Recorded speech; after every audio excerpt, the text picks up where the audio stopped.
Maddilyn by Bryan Stubbles is such a fascinating and chaotic story in a good way.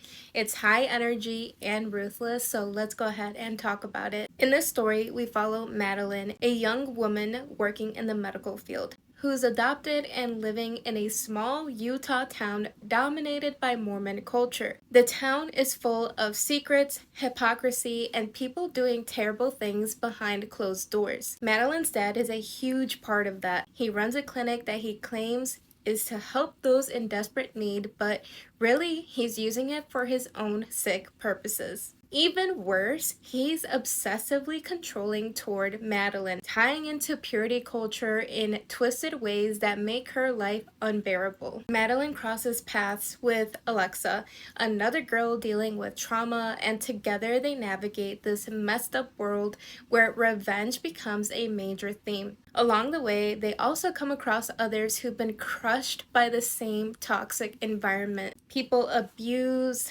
manipulated, and trapped by the hypocrisy around them, and they help them get their revenge too. The book is basically a good for her revenge story, but it is chaotic, messy, and brutal. There's a constant sense of danger too. You can feel it's only a matter of time before they get caught, which keeps the tension high and makes every chapter feel like a fever dream of vengeance on speed. The story is intense, darkly funny at times, and surreal. That relentless chaos makes it impossible to put down. Maddilyn is a wild ride that is dark and unapologetic in showing survival and revenge. Maddilyn's anger, the city's darkness, and the pace of the story will stick with you long after you finish it. I recommend checking it out, but definitely read the triggers before it and just remember, the pacing of this is fast and almost feels like you can't catch a breath.